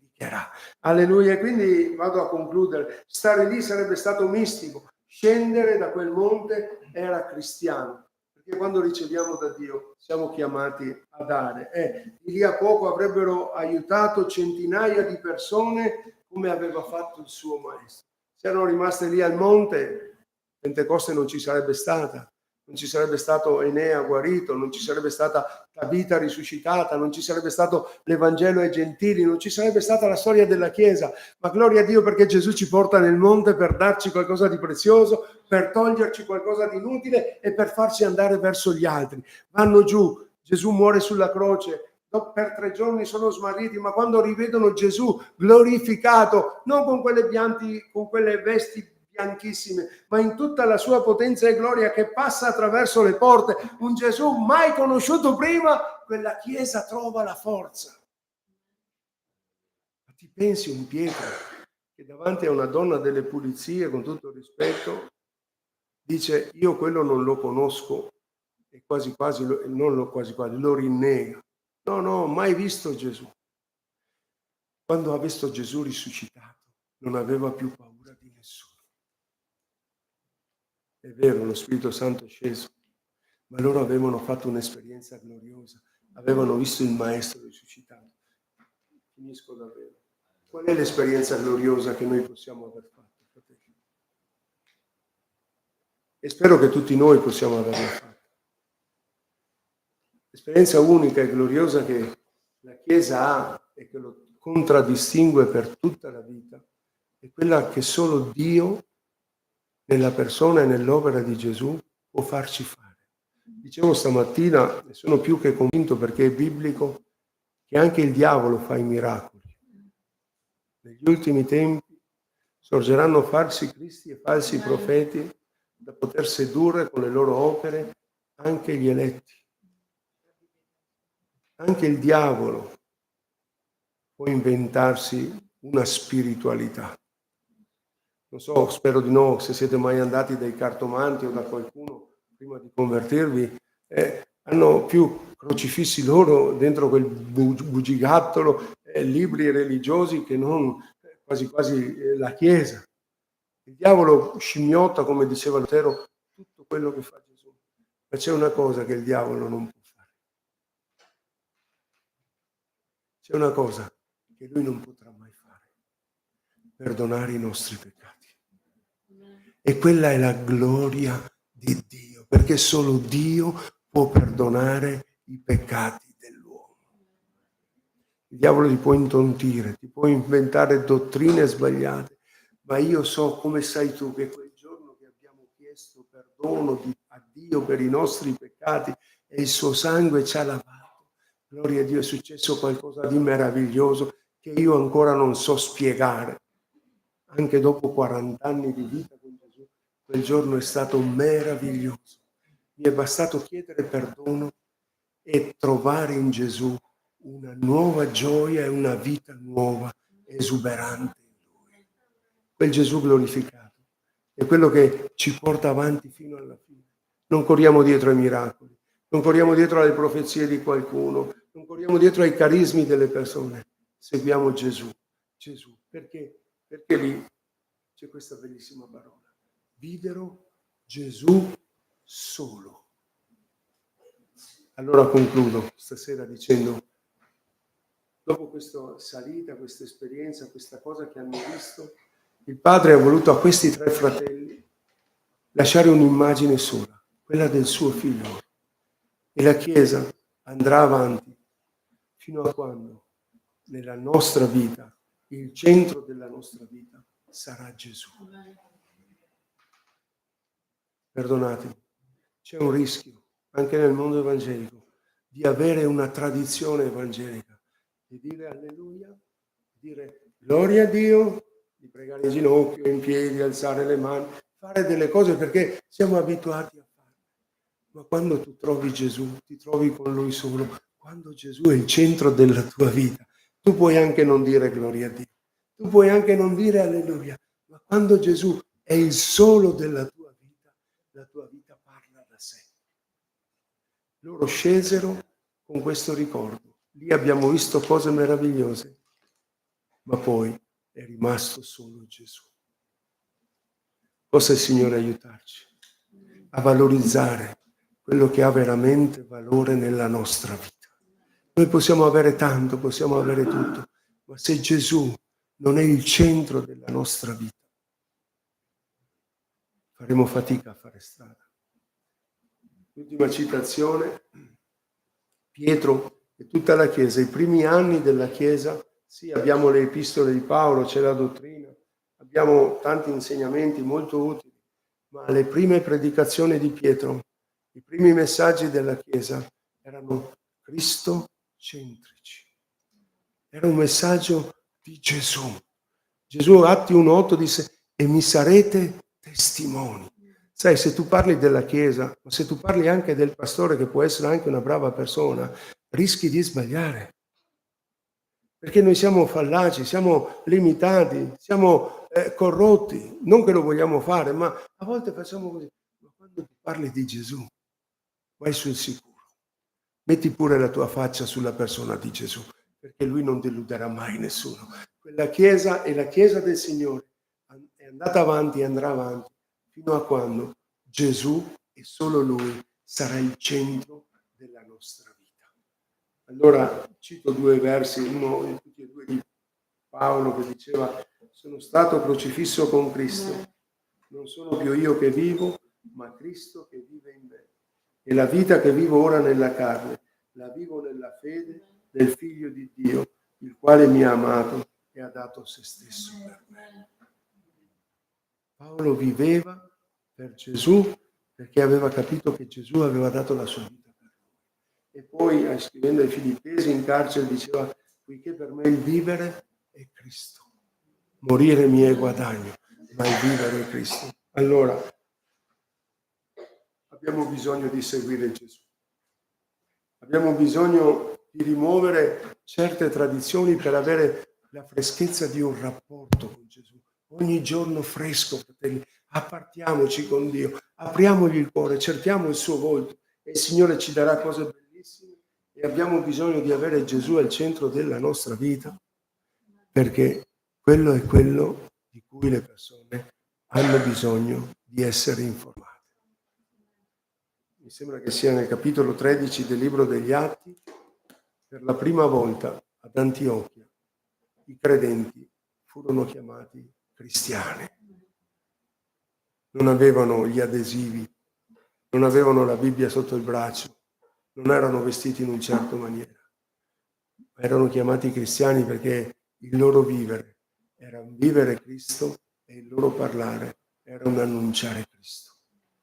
Non abbiamo il tempo, adesso finisco, anche perché vi vedo che la palpebra cala fra un po', fa caldetto, devo chiudere, ma non ho il tempo di fare un excursus di tutto.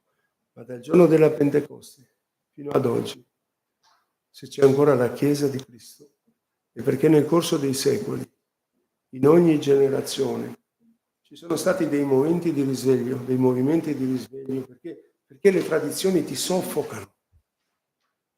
E c'è sempre stato un risveglio dove Gesù veniva messo al centro della loro vita.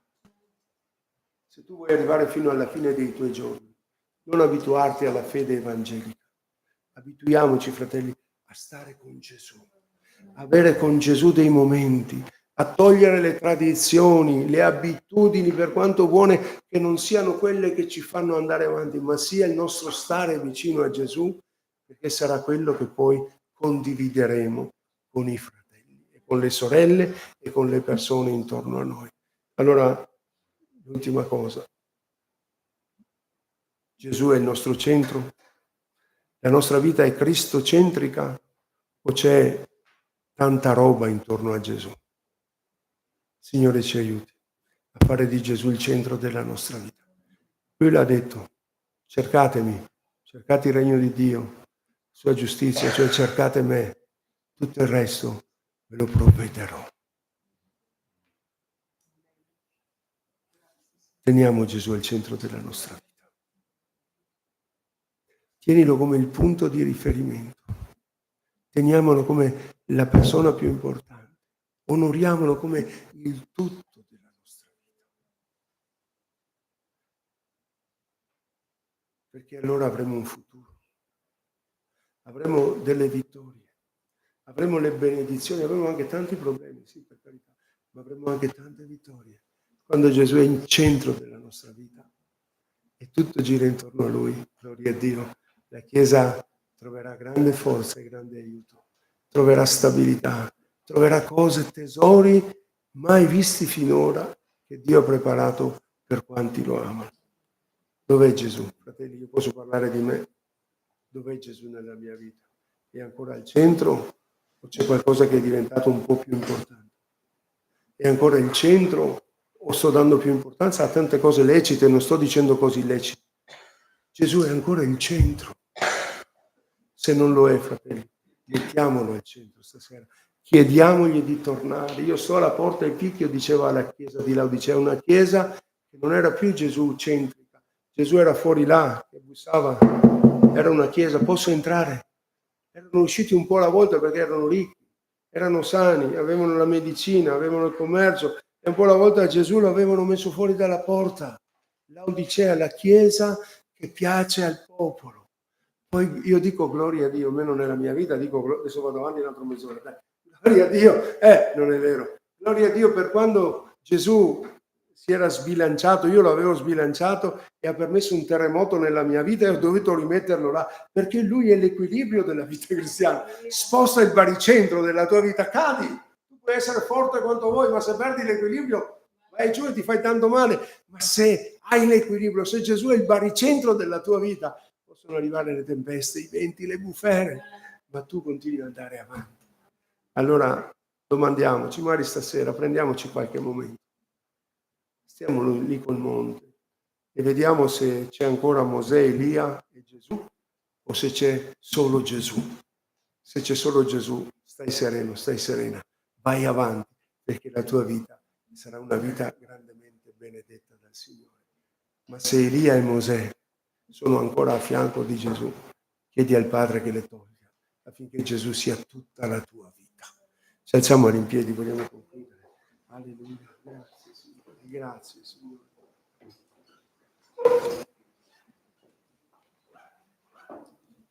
Alleluia, Gesù il centro della nostra esistenza. Gesù solo. Signore, ti ringraziamo. Ti ringraziamo. Possiamo cantare quell'inno? Voglio vivere, Signore, solo per te. E vogliamo fare noi nel nostro cuore qualche riflessione. Se possiamo cantarlo sinceramente o se il nostro baricentro è un po' spostato. Dove l'Elia, il Mosè o forse qualcos'altro sta sbilacciando la nostra vita spirituale. Se mettiamo Gesù al centro, la gravità spirituale ci farà stare in piedi. Lui sa bilanciare i nostri passi, lui sa dare forza ai nostri sforzi, chiarezza alla nostra visione. Se per qualche motivo Gesù si è spostato dal centro della tua vita, stasera ti invito, lascia che Lui prenda il posto che gli è dovuto, proprio lì al centro. Vivi per Lui.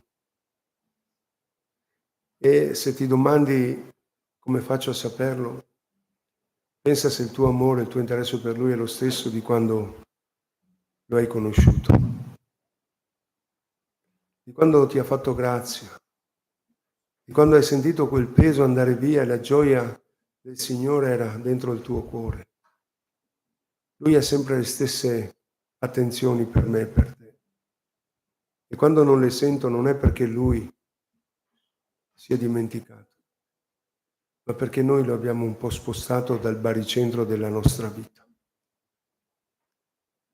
Lascia che sia il centro, lascia che sia il centro del tuo vivere e tutto avrà una forma diversa. Alleluia, alleluia.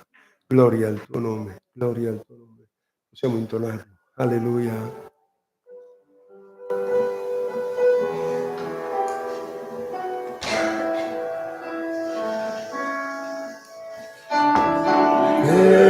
Signore, solo per te e donarti la mia vita, oh mio Re, camminando nella luce della tua santità. Riempimi in quest'or di gloria ed umiltà.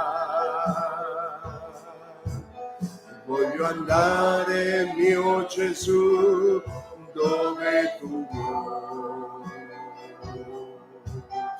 e seguire ogni giorno i passi tuoi, annunciando il tuo amore a chi ancora non lo ha. Aiutami, Signor, per la tua volontà. Usami, Signor, per la tua volontà. Voglio vivere, Signor, solo per te e donarti la mia vita, oh mio Re,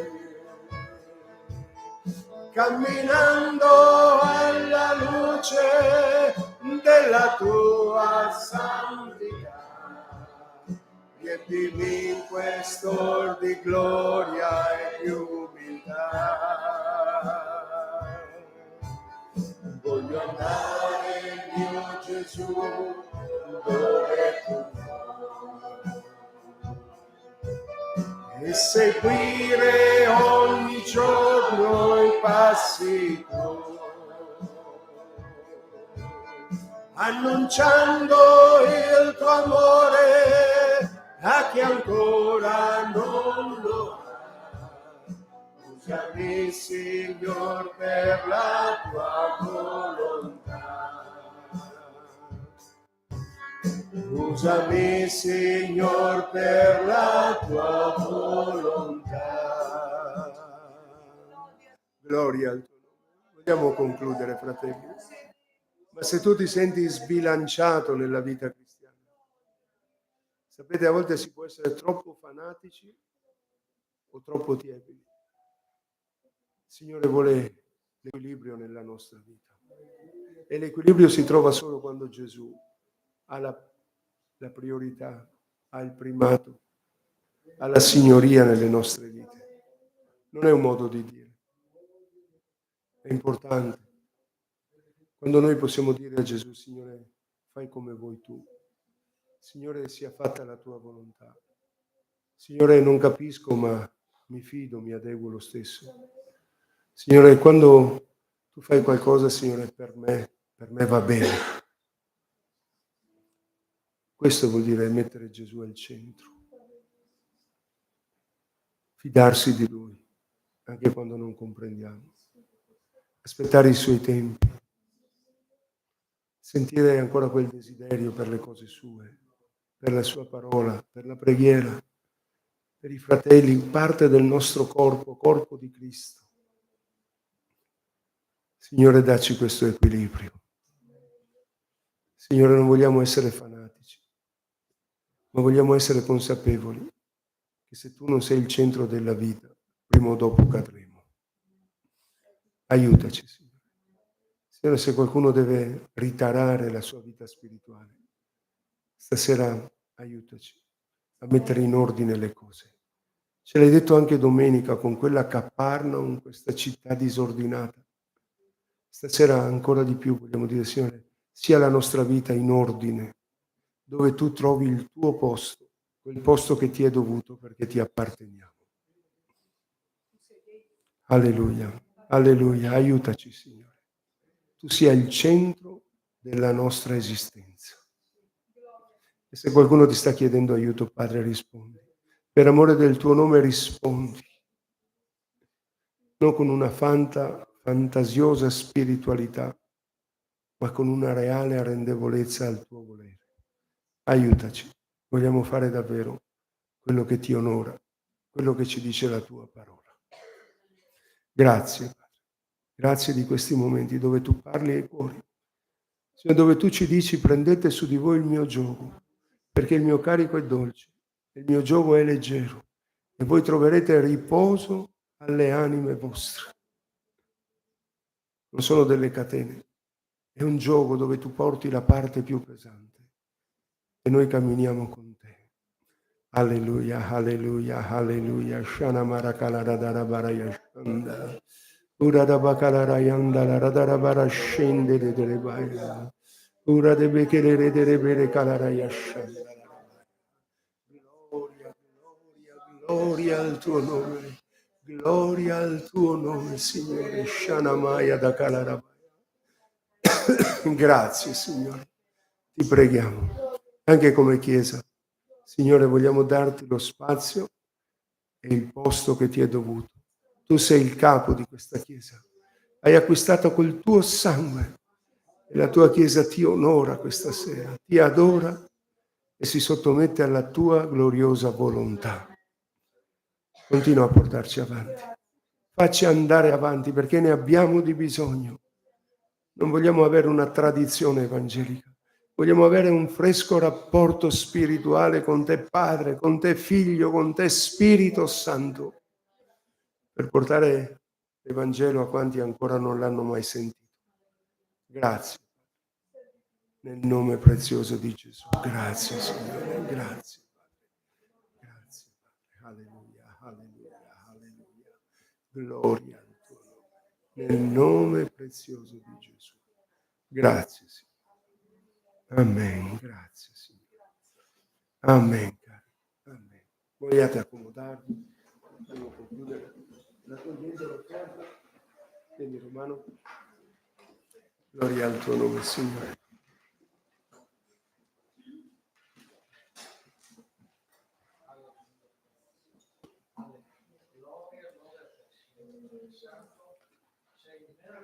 Amen.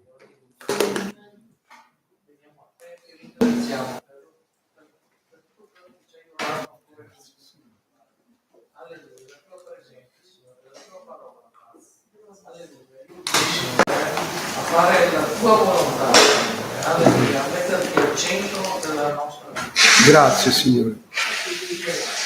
Invece ancora i nostri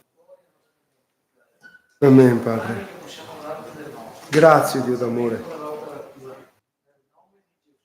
Amen, amen, amen. Alleluia. Mentre si preparano per un canto, l'ultimo canto, fratelli, voglio darvi alcuni annunci. Allora martedì continueremo lo studio biblico e ricordiamoci di continuare a pregare per Castelfranco. Amen. Martedì abbiamo lo studio biblico, venerdì abbiamo la riunione di preghiera e se siete d'accordo domenica riprendiamo con la preghiera alle 5:30 Morena Romano. Quindi per chi può da domenica, scusate, pensavo di fare scuola domenicale, però sinceramente con i tempi non ce la faccio, dalle 5:30 alle 6, quindi per adesso riprendiamo la preghiera dalle 5:30 alle 6 prima del culto, vogliamo continuare a pregare il Signore. Poi come ha detto mia moglie, se guardate in bacheca c'è l'annuncio per l'avviso per il raduno giovanile che si terrà a Fiuggi, mi sembra che sono 3 o 4 giorni, ci sono le date lì, è l'ultimo di weekend di ottobre, primi di novembre, e ci sono tutte le indicazioni. E chi desidera, entro una decina di giorni mi può dare l'adesione. Possono andare anche non i giovani, i meno giovani, falsificano le carte di identità. È permesso a tutti. Signore ti benedica. Alleluia, grazie Signore. Bene, cosa cantiamo? L'ultimo canto avete scelto? 885, ci alziamo in piedi, ci salutiamo. Alleluia. Preghiamo per i bisogni. Prego. Amen.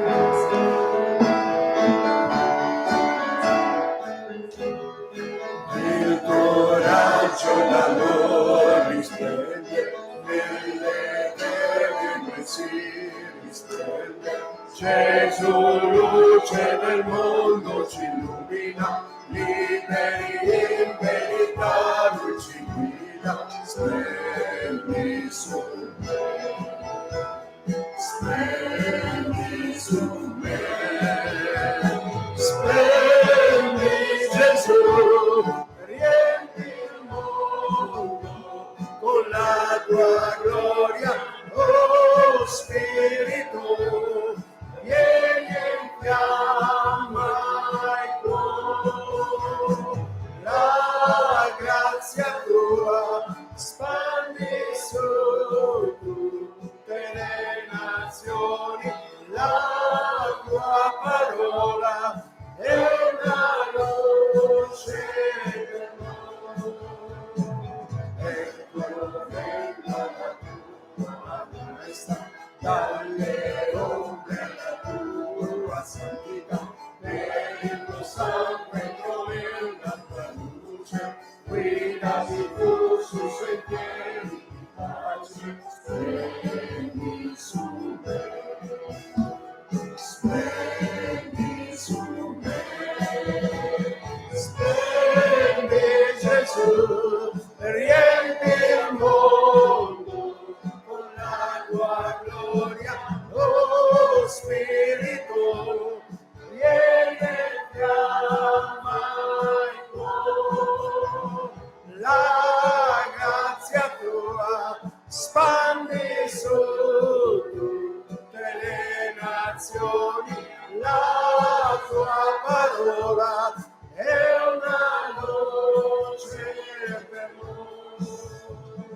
Noi guardiamo il tuo splendore, nei nostri volti il tuo valore, sempre cambia di gloria in gloria, riflessa qui noi viviamo la tua vita, splendi su noi, splendi su noi, splendi Gesù, riempi il mondo con la tua gloria, oh Spirito, vieni e infiamma il cuore, la grazia tua spande su tutte le nazioni, la tua parola è una luce per noi. Splendi Gesù,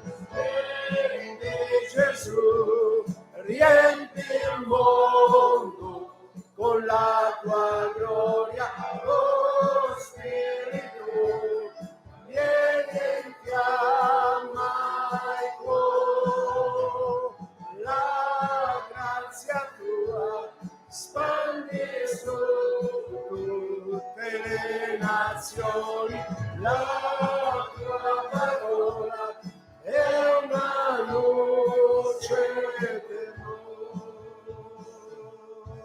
Sì, Signore, vai avanti a noi desideriamo seguirti, mettere i piedi sulle tue impronte, venire dietro a te, Signore.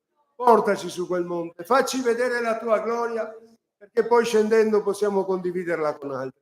Benedici la tua sposa in ogni parte del mondo, resta con noi nel nome prezioso di Gesù. Amen, amen, amen. Signore ci benedica, cari. Alleluia. Grazie.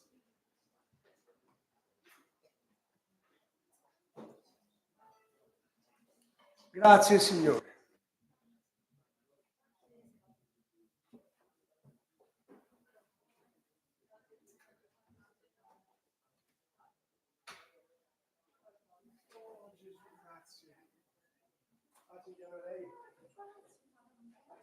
Grazie.